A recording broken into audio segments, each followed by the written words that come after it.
interweaving is taking different chants and weaving them back and forth. The Changes chant is something that the reclaiming community used quite a bit and continue to use, and now it's like all over. She changes everything she touches, and everything she touches changes. And that's one line, that's one set. Another piece is changes, touches, touches, changes. And another one is change us, touch us, change us, touch us. And well, there's lots of other variations. So what I thought we would do is we would do each of the versions of it, and we'll do that together so that you get to learn this piece. And you know this chant at all? Okay. And it's been really popular in really large group settings because once people get the melody and the rhythm and that piece together, it can be what's known as an interwoven chant because different people can say different parts. So it goes like this. She changes everything she touches, and everything she touches changes. She changes everything she touches, and everything she touches changes. She changes everything she touches, and everything she touches changes. She changes everything she touches, and everything she touches changes. So that's one part. And then another part is changes, touches, touches, changes, changes, touches, touches, changes, changes, touches, touches, changes. And then a variation of that is touches, changes, changes, touches, touches, changes, changes, touches. So, what I thought we would do is start singing She Changes Everything She Touches, and we just keep singing that, and then you just keep singing that, and then I'm going to do one of those other parts, and then if you want to do the other part, then you can jump in, then I'll jump in the other part, and then we'll kind of mix it up. How does that sound? Okay. Yeah. She changes everything she touches, and everything she touches changes. She changes everything she touches, and everything she touches changes. She changes everything she touches, and everything she touches changes. She changes everything she touches, and everything she touches changes. She changes everything she touches, and everything she touches changes. She changes everything she touches, and everything she touches changes. She changes everything she touches, and everything she touches changes. Touches, changes, touches, changes. She changes everything she touches, and everything she touches changes. Touches, changes, everything she touches, touches. She changes everything she touches, and everything she touches changes. Touches, touches, changes.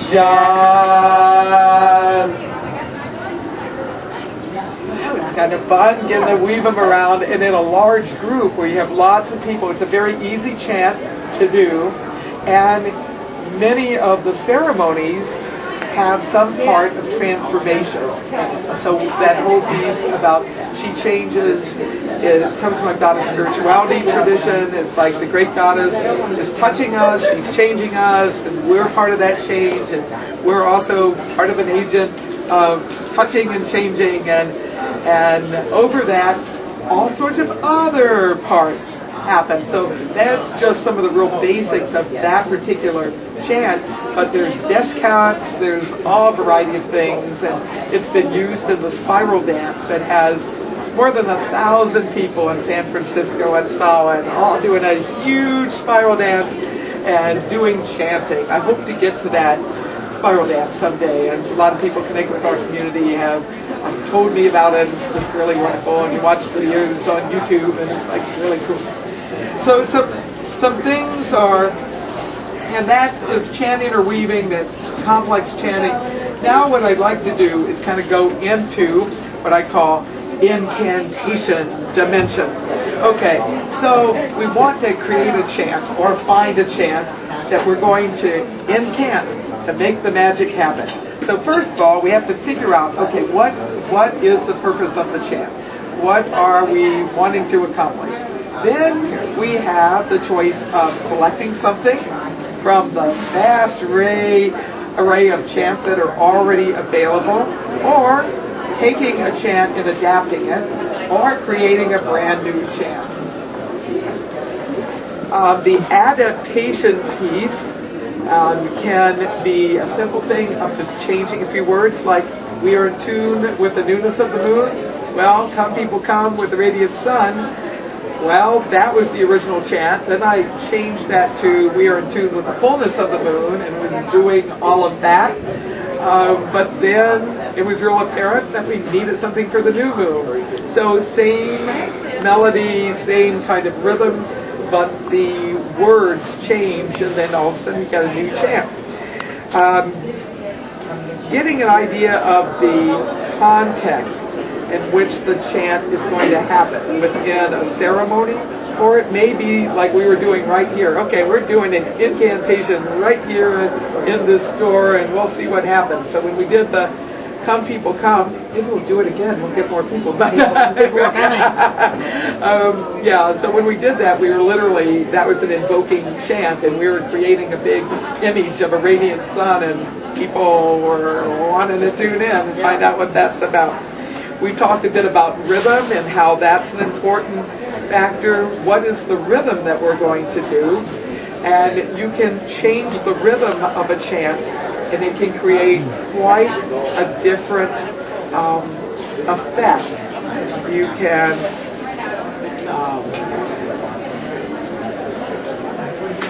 not only the rhythm, but volume and pacing. So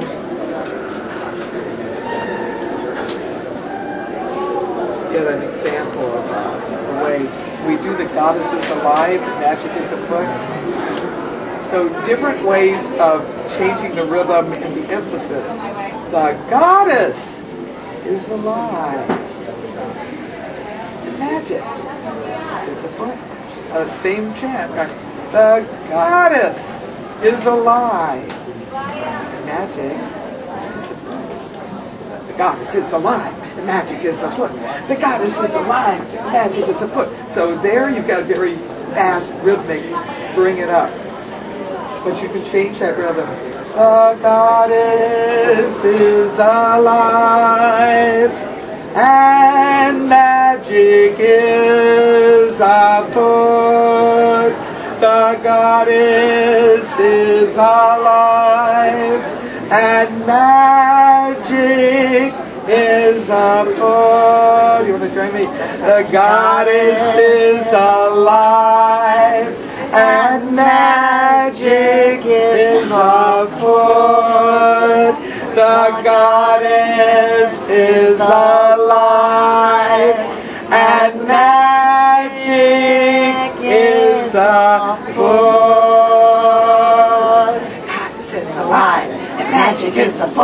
The goddess is alive, and magic is afoot. The goddess is alive, and magic is afoot. The goddess is alive, and magic is afoot. afoot. Same words, different rhythm. One with melody, one with words, volume.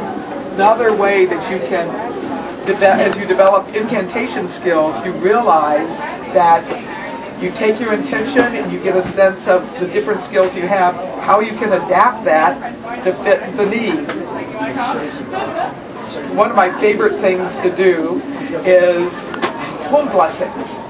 And you can bless your home as a sacred space with a very simple chant. So I thought we would do this, and we'd experiment with some of these different aspects. I mean, some other things is what's the key we're in, not only the tone, but what key we're in, our pitch, you know, moving volume and moving the rhythm and moving the notes around. It's a real simple chant. It goes, bless this place as sacred space. Bless this space as sacred space. Bless this place as sacred space. Bless this place as sacred space. Bless this place as sacred space. Now we're going to add some melody to it and try it in some different ways. Bless this place as sacred space. I'm going to get a little. I'm going to lubricate my vocal cords here.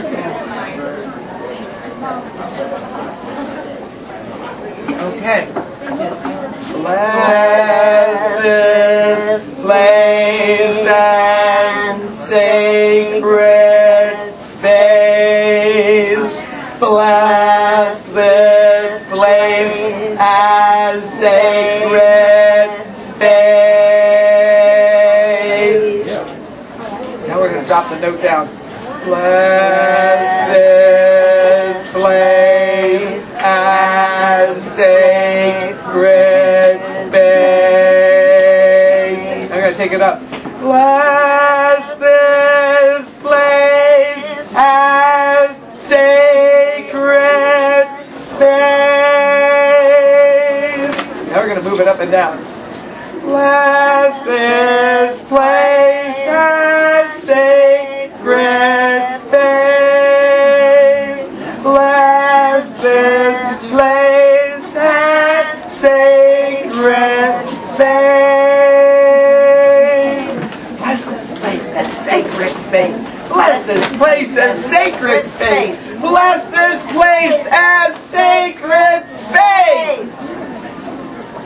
So what did you notice as we were experimenting with different pitch, volume, rhythm,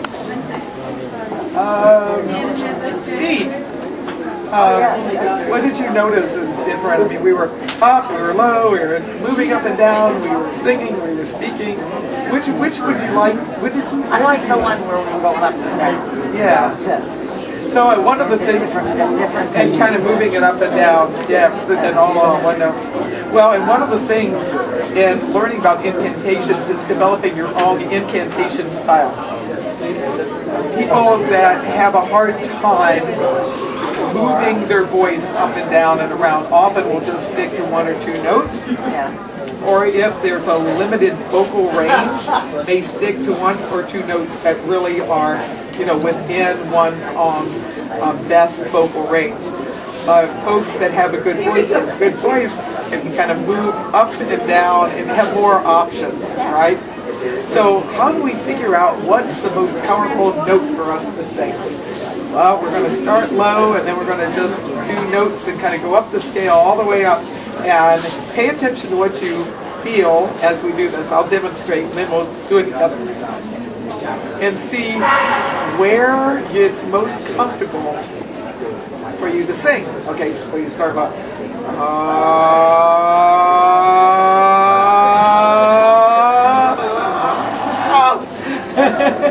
And I want to try low.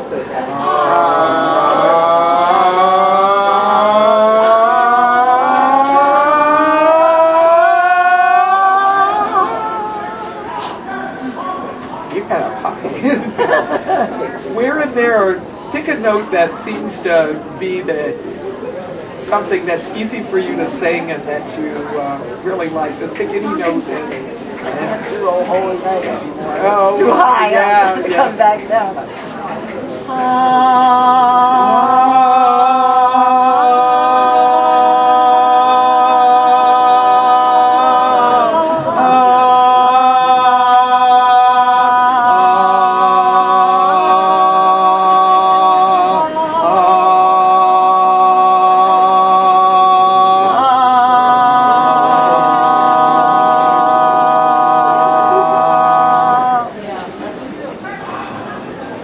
So we got to do some toning, harmonic toning.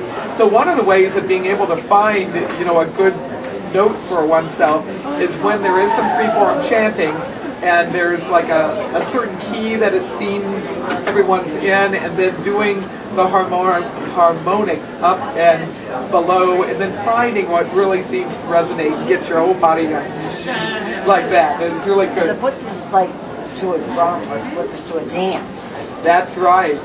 And yes, when you add the rhythm in and when you add dance in, I mean, just more complexity and enrichment for the work. Some other things is when you're looking at a chant is the memory factor. If you're with a large group of people and they don't know the chant, I found it works best if you keep it fairly simple, because that way, no matter what people's abilities are, chances are they can join together. Because the chant not only is a way of focusing energy, but it's a way of getting people bonding and connecting in a kind of community. And you want simple is best to start out with, and then if you have some really strong singers that are really good at more complexity, then that can be woven in. And some of the large group rituals we do at the Pagan Spirit Gathering, which is our annual international, national gathering that brings people from many different traditions together for a week-long summer solstice celebrations at Camp Zoe in southern Missouri. Well, we have major rituals throughout the week, but our big community ritual on the Saturday night of the solstice week, we typically have pagan choirs, very strong voices doing certain points, and then we get other people doing some really simple chants. And if you're really trying to get 1,000 people to chant together, it's helpful to have some things that are really easy for people no matter what their age or their vocal ability. One does not have to have perfect pitch or really a lot of musical background at all in order to do incantations. And I like, when I'm doing really large group rituals, is not only to have some sung parts, but also have some spoken parts. Some people are much more comfortable doing the spoken piece, and that it's good to kind of mix it up too within a ritual so that people get to use their vocal cords in different ways. Another important thing to look at as you look at the dimensions of incantations is the point of silence. You know, after we did incantations, we both would sit silent and absorb and work with the energy. And I think that the silence piece of incantation is as important in some respects as the actual chanting piece of it. That's why you're bringing it into. That's I right. mean, you're expressing it outward, and then you're silently bringing it inside it. That's right. And so, how do you select a chant? Have you done much work with picking chants out or trying to adapt them or anything like that? A lot of times if I do a chant, it's when I'm doing a circle. And I'm asking like the archangels to come into me, or I'm asking Isis to come into me, you know, like Uriel, Gabriel, Raphael, and Michael. Uriel, Gabriel, Raphael, and Michael, and you just keep bringing it up and up and up, and say, come into me, come into me, or in the name of Isis, Osiris, and Leon. Then I bring it like that.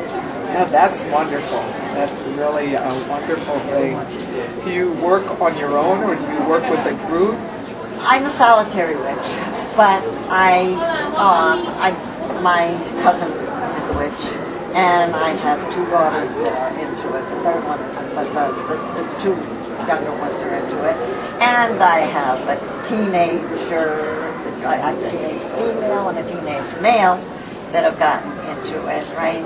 And I have a 6 and a 7-year-old. And the 7-year-old is totally, I mean, she thinks she's with Jim training. And she is guardian of the fairies. And we have a little fairy chant that we do every spring. And she takes her fairy dust and she takes her magic wand. And we have a fairy garden. Oh, that's great. And she has made her own fairy house, and I have my fairy house in the fairy garden. And we have a rose bush for myself, and we have a rose bush, I believe my second one, so we have a rose bush for my husband who passed away, and we have a rose bush for each one of the grandchildren. And we just last spring planted a rose bush for the newest one that will be due in November. Oh, that is so And fabulous. she sprinkles the fairy dust, and when she comes to the house, she puts milk and honey out in little bowls for the fairies, and she goes out there and she'll talk to the rose bushes, and she'll talk, you know, she'll say, Anna, look, I see that leaf move, right? And I'll say, well, you have to look real fast if you want to see the fairies.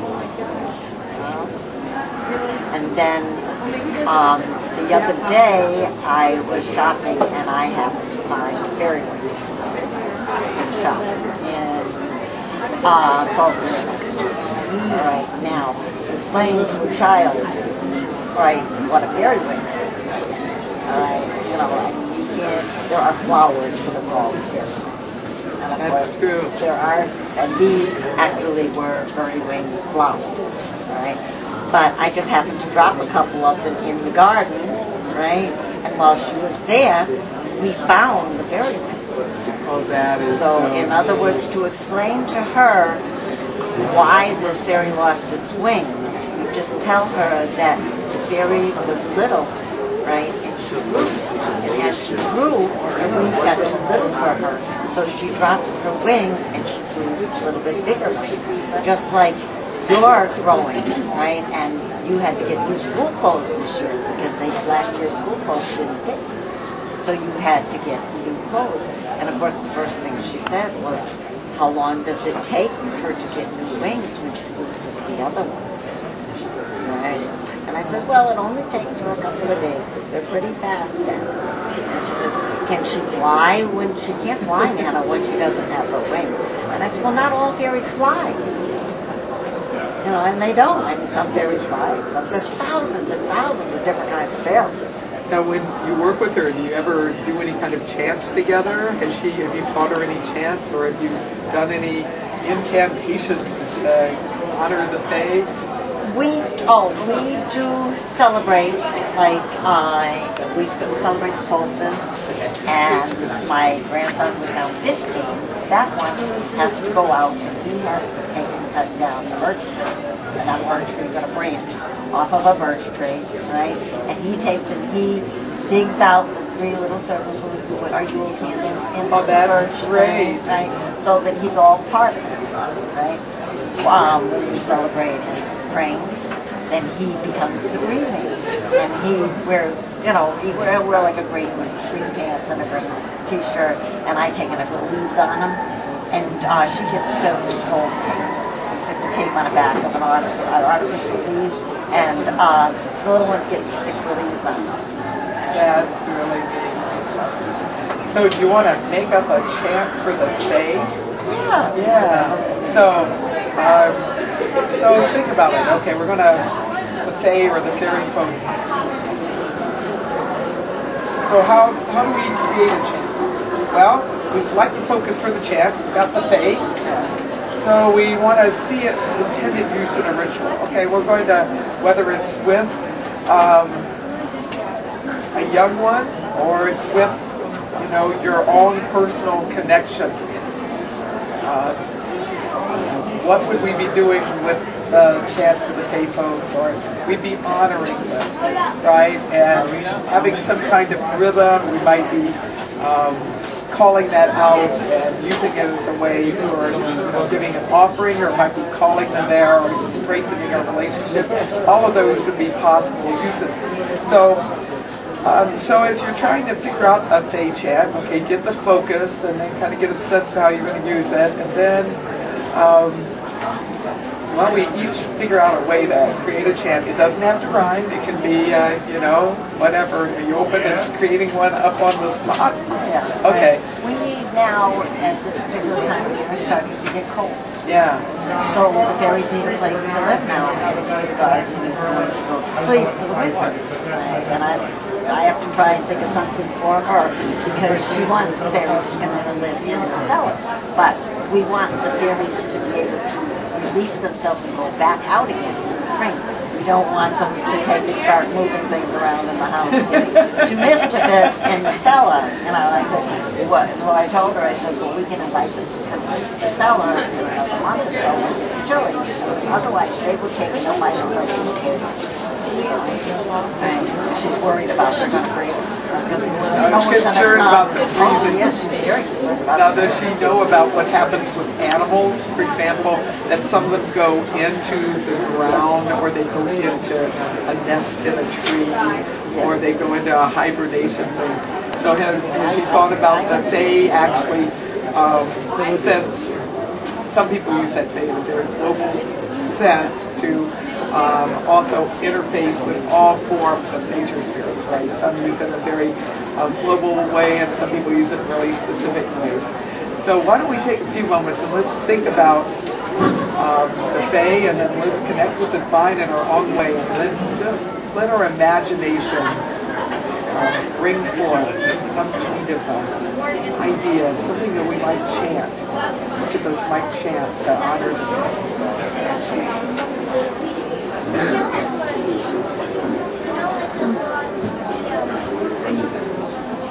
fairy folk, come this way. Come into my house till a better day. Fairy folk, come this way. Come into my house until a warmer day. Okay, so that would accomplish for the idea of inviting them in temporarily, having a guest until it gets warmer. An idea that I have in honoring the Fae: we honor the Fae throughout the night and day. We honor the Fae throughout the night and day. We honor the Fae throughout the night and day. So that's another kind of Fae chant. So what we did was letting rhyme concepts and just kind of let it pop up. And one of the great things about incantation work, you don't have to be a super duper poet in order to have incantations. You can do it with very simple words, and the rhyming can be very simple, but it can be very powerful. Some of the most powerful chants are ones that are pretty simple in nature. Some other things about doing the chant, and I've listed a whole lot of different steps on here, is that you experiment with the chant and try out the volume, try out the speed. You can add music to it, and have it up and down and around, and then once you've got the chant more set, it's a good idea to record it. To write the words down, and if you have some kind of tape player or some other means to actually preserve it. One of the things that I do when I have chants come to me in a lot of different ways and at different times. If I don't have a tape recorder handy, I will call one of my phone numbers, and I will sing it into the answering machine until I have a chance to actually use some other form of recording device and get it and have it available. One of the things I've learned in doing chant magic and incantations is sometimes chants just arise in the midst of a ritual. They come at a time where they're just really needed, and then I do the chant, and if I don't record it right away, then sometimes that chant it's lost in the mist of time, and it needs some revival to bring it back up. I was thinking about one that I wrote recently in connection with Pagan Pride Day in Augusta, Georgia. I really wanted to contribute some kind of a chant. And as I've been doing this workshop, I thought, okay, now what was that chant? And I believe it went like this. Celebrate pagan pride. Celebrate pagan rights. Celebrate pagan freedom throughout the days and nights. Celebrate pagan pride. Celebrate pagan rights. Celebrate pagan freedom throughout the days and nights. Celebrate pagan pride. Celebrate pagan rights. Celebrate pagan freedom throughout the days and nights. Is that the original version or not? Well, that's how it is now. and incantations can evolve over time. Years ago, when I first started working with potions and mugwort, Artemisia vulgaris, which is an old European herb used in many types of ways. It's used for food, it's used for healing and medicine, but it's also used in magic. And I grow a lot of it where I live, and it's an herb of inner sight.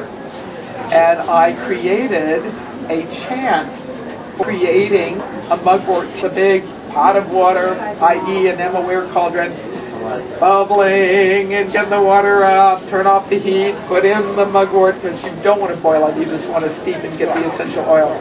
And then I'd be stirring it. And so when many people think about incantations, that's what they really think about. They think of witches stirring cauldrons and chanting things to energize it. Yeah, that, Shakespeare really got that whole piece kind of emblazoned in consciousness of many peoples and many generations and cultures.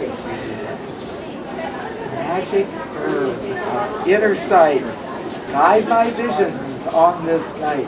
Magic herb of inner sight, guide my visions on this night. Magic herb of inner sight, guide my visions on this night. Magic herb of inner sight, guide my visions on this night. All that energy. Then you cover the cauldron, let it steep, and then as you drink it, magic herb of inner sight, guide my visions on this night. So you can actually use an incantation when you're preparing the potion and then when you're consuming the potion. And that is one of the first cauldron stirring chants I created many moons ago. But another way to do incantations and stirring a brew in a cauldron with multiple people is to have people all stand around, stir the solution, put in ingredients, and actually speak words, qualities connected with the herbs that are going into the cauldron. Lemon balm, Melissa officinalis, which is an herb that has been used for a tonic, to boost well-being, joy. Some people use it to treat depression and lift the spirits, and some it's just a delightful beverage tea and they want to energize it with happiness. It's an herb of happiness essentially and well-being. So as you put in the lemon balm, joy, and everybody's stirring in the joy. Clear thinking, because it's also good with the mind. Clear thinking. Good health. And so you can actually use as a kind of incantation a free form contributing qualities as people are all working with making a tea of lemon balm. And then if you're adding another ingredient, you're putting in sage, or you're putting in mugwort, or you're putting in thyme. calling out other ingredients there. So an incantation can actually be more free form rather than a set formula or chant that people use. But the incanting part is intoning and doing with intention and really focused. So some other things that I have on the handout sheet to just touch base with is that once you've created a chant, it's good to give it a name. So that way it'll help you remember it.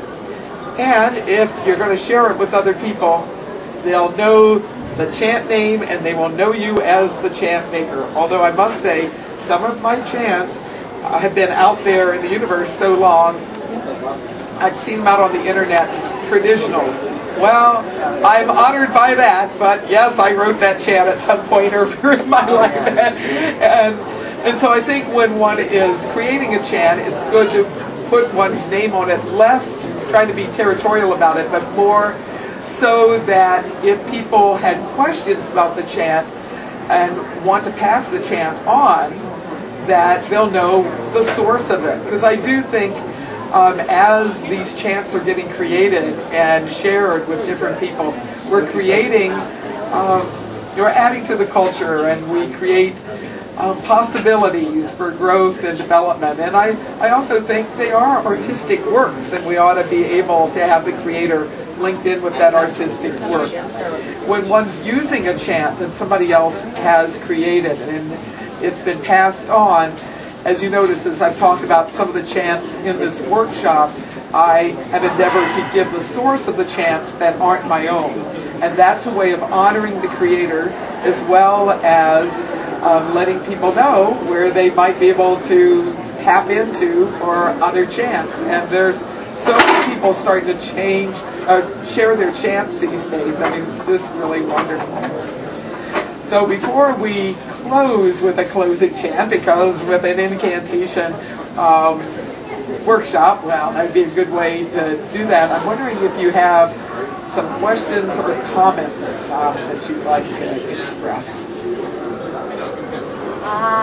No, I'm just sorry that more people weren't here, to enjoy it. Well, I guess we're by the wonders of modern technology. We're getting a chance to... I didn't just walk in. I signed up. Yeah. I was part of Witch School, and I wanted to come.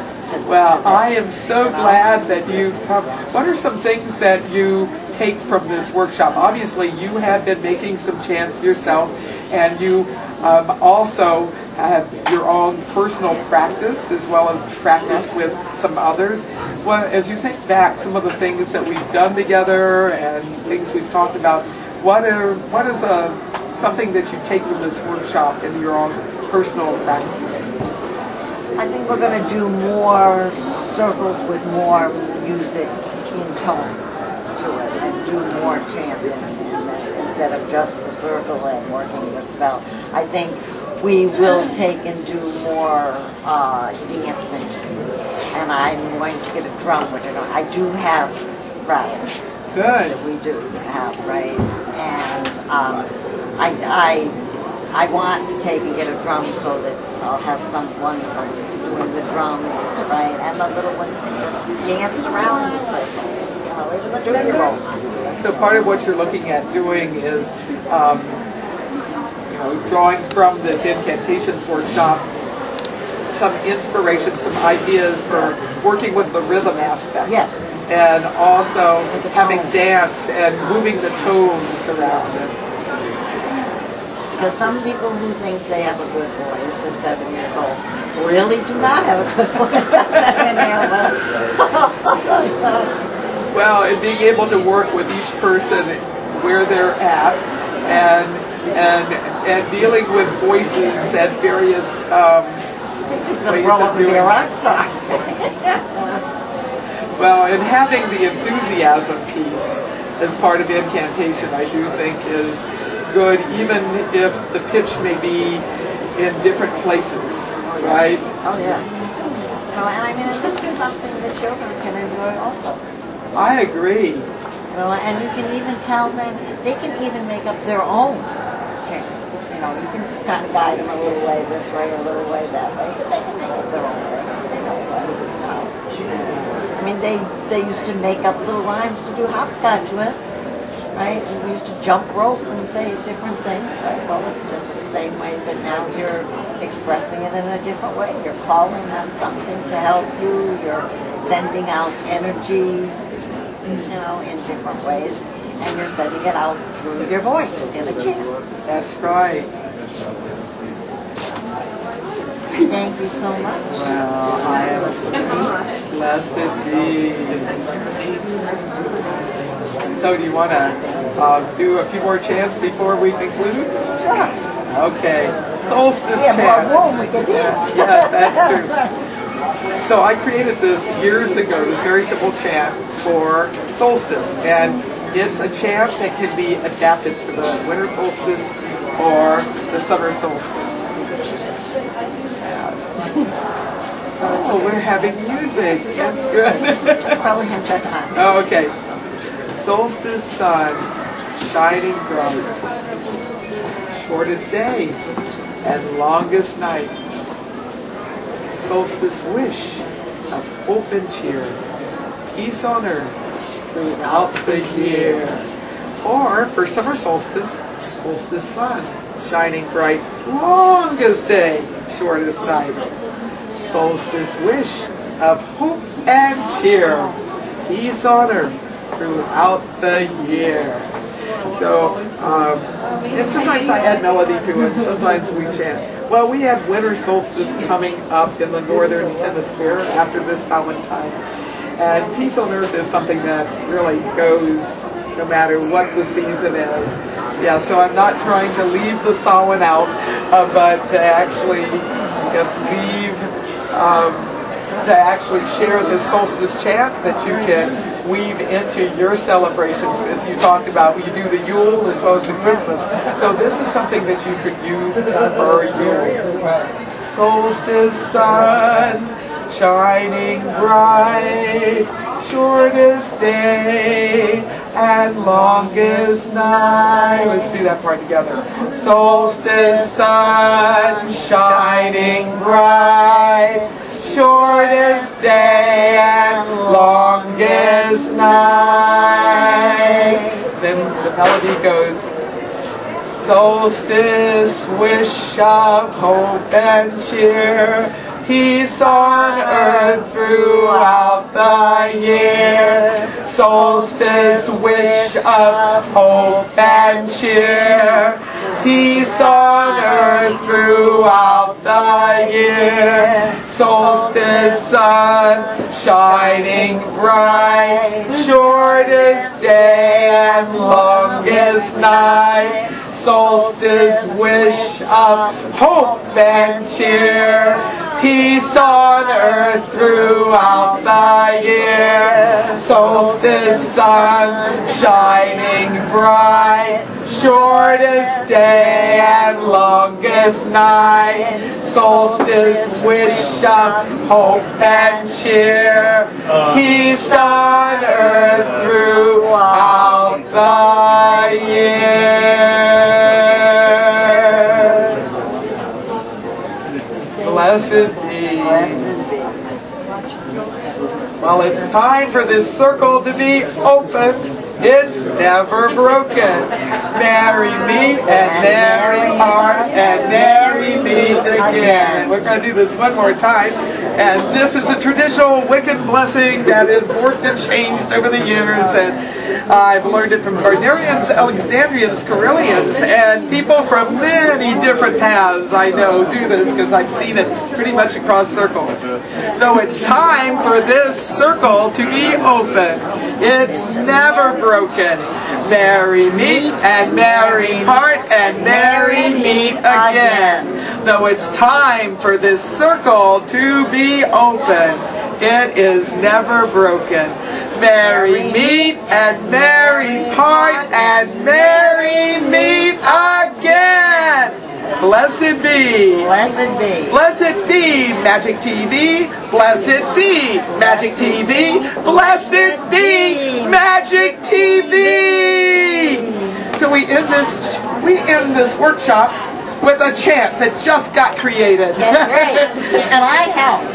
You did. You were there. We we created it, so we assign that Blessed Be Magic TV to us both. So, all right. Well, thank you all for watching, and may you chant on and have a good time with it. Blessed be. Blessed be.